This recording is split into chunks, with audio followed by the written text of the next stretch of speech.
Part 4 में हम देख चुके हैं जाओ ने फेंजो को किस कर लिया था। आगे हम देखेंगे। आई सजेस्ट आप लास्ट पार्ट से पहले पार्ट 4 भी देख लीजिए, जिसका लिंक आपको ऊपर आई बटन पर मिल जाएगा। अगर आपको मेरी वीडियोस अच्छी लगती है तो लाइक और शेयर करना, और हाँ, कमेंट कर ज़रूर बताना। और ऐसी ही नई नई लेटेस्ट वीडियोस देखने के लिए हमारे चैनल को सब्सक्राइब भी कर देना।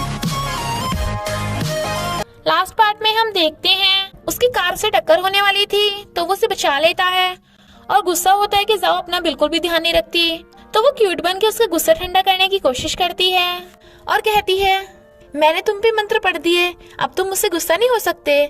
जाओ फेंजो की मॉम से मिलने हॉस्पिटल आती है। मॉम के कहने पे जाओ फेंजो को टीज कर रही थी, बट वो उस पे गिर जाती है। तभी वहाँ डैड और जिया भी आ जाते हैं। नेक्स्ट डे जाओ नॉवल लिख रही थी तो वो उसे खिलाता है। मॉम टीवी न चलने पे गुस्सा हो रही थी तो जाओ ने नौटंकी करके हंसाती है। जिया रिपोर्ट्स में गड़बड़ कर देती है, जिससे फेंजो को लगता है कि उसकी मॉम को जो बीमारी है जेनेटिक्स होने की वजह से उसे भी होने के चांसेस हैं। बट वो जाओ को कस के हक कर लेता है क्योंकि वो उसे छोड़ना नहीं चाहता। जूलू यीजिंग को गेम खेलने को कहती है, जिसके बदले में वो उसे गिफ्ट देगी, तो वो उसे पकड़ के किस कर लेता है। इधर फेंजो जाओ को ब्रेकअप करने के लिए कहता है। जाओ को लगता है कि वो मजाक कर रहा है, बट वो तो उसे सच में ब्रेकअप करने को बोल रहा था। तो वो कारण पूछती है, वो नहीं बताता। वो कहती है, बताओ तुम्हें कोई प्रॉब्लम है तो मैं तुम्हारा साथ दूंगी। बट वो तो ब्रेकअप करने को कहे जा रहा था और उसे उसका फोन का कवर वापस कर देता है। तो जाओ फोन का कवर फेंक देती है तो वो रोती हुई चली जाती है। जाओ को रोते देख काइजी उसे हक कर लेता है। फेंजो भी रो रहा था। फिर वो लाइब्रेरी में पार्ट टाइम जॉब भी छोड़ देता है और तो और डिटेक्टिव क्लब से भी रिजाइन कर देता है। काइजी उसे ग्राउंड पे ले जाके मारता है, दोनों में फाइट होती है। फेंजो उसे जाओ का ख्याल रखने को कहता है। काइजी वाज लाइक, मैं उसका तुझसे भी ज्यादा ख्याल रखूंगा।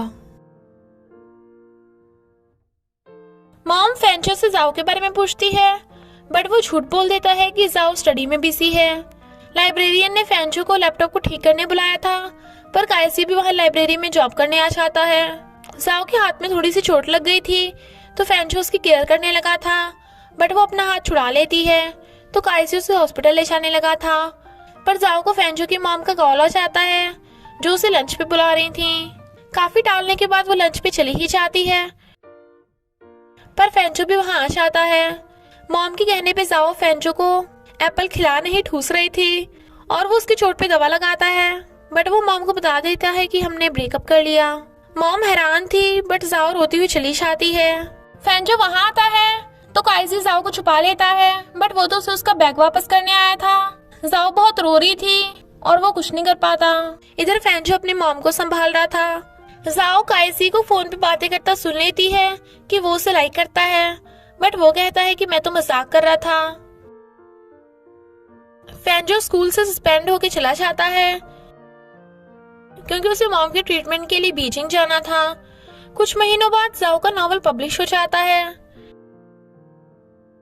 को देखने आता है, बट उसे काइजी के साथ देख बिना मिले ही चला जाता है। जिया फेंजो को अपना लव कन्फेस कर देती है, बट वो बोल देता है कि मैं अभी भी जाओ को लाइक करता हूँ। उसके डैड अब मॉम की केयर करने लगे थे। तभी रियल वाली रिपोर्ट देख फेंजो को पता चल जाता है कि जिया ने उसे गलत रिपोर्ट सेंड की थी। रियल में तो उसे मॉम वाली जेनेटिक बीमारी है ही नहीं। तो वो जिया पे बहुत गुस्सा होता है। मॉम उसे जाओ को वापस से लाने को कहती है तो वो स्कूल चला जाता है। जाओ बारिश में भीग रही थी तो वो उसके ऊपर अम्ब्रेला करता है, बट वो उसे देख रोती हुई भाग जाती है। जब वो गिरने वाली थी तो फेंजो और काइजी दोनों ही उसे बचा लेते हैं। फेंजो से समझाता है, बट जाओ तो अभी भी उस पर गुस्सा थी। वो उसे ब्रेकफास्ट देने आता है, पर वो नहीं लेती और काइजी को जाओ का हाथ पकड़ा देख वो सैड होता है। वो सब लाइब्रेरी में डेकोरेशन कर रहे थे, पर काइजी और फेंजो में कंपटीशन चल रहा था कि कौन पहले जाओ की हेल्प करेगा। स्टेयर जाओ पे गिरने वाली थी तो काइजी उसे बचाने वाला था, बट फेंजो आगे आ जाता है और ऐसा लग रहा था कि उन दोनों में रोमांस चल रहा है।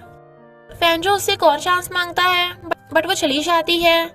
तभी अर्थक्वेक आ जाता है तो सभी लाइब्रेरी से भाग रहे थे।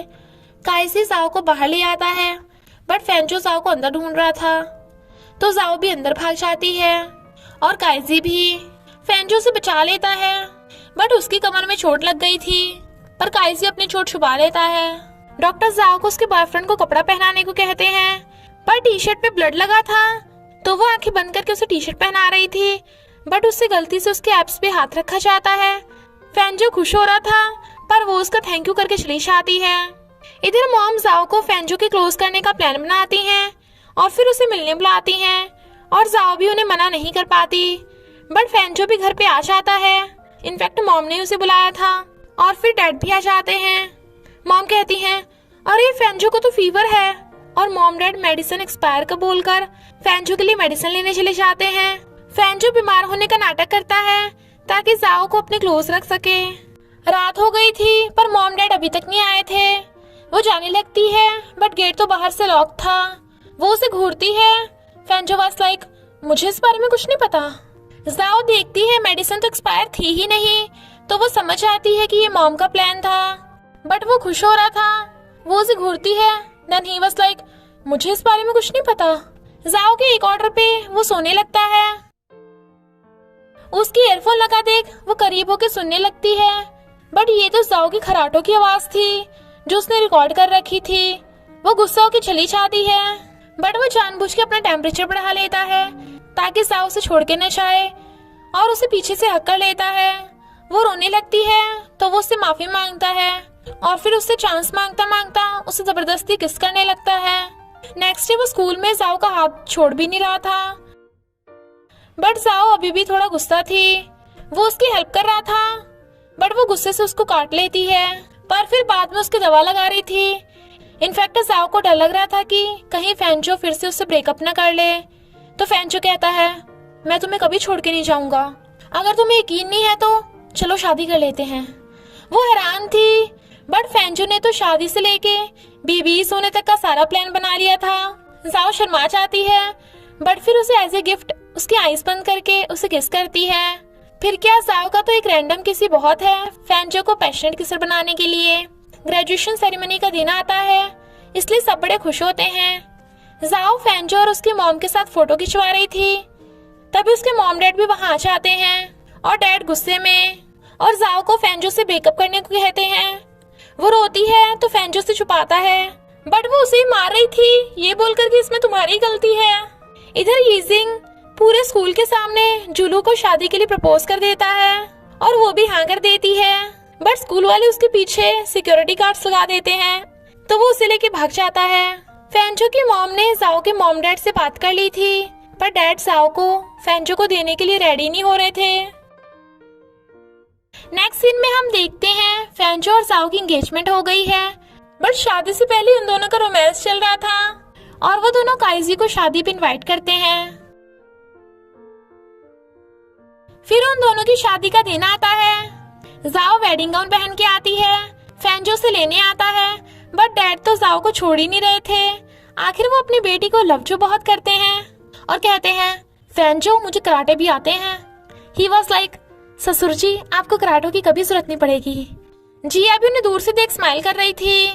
फिर दोनों एक दूसरे को रिंग पहनाते हैं और फिर किस करते हैं, इसलिए सब बहुत खुश होते हैं, और फिर मिलकर सब डांस करते हैं। डैड ने फैंजो को पिला पिला कर टल्ली कर दिया था। उनकी वेडिंग नाइट थी, तो फैंजो वाज लाइक, चलो बेबीज बनाते हैं।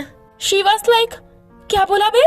बट वो उसे पकड़ लेता है, और इसी हैप्पी एंडिंग के साथ इस ड्रामा का एंड हो जाता है। तो बस थोड़ा सा इंतजार करना, फिर मिलेंगे एक न्यू स्टोरी के साथ।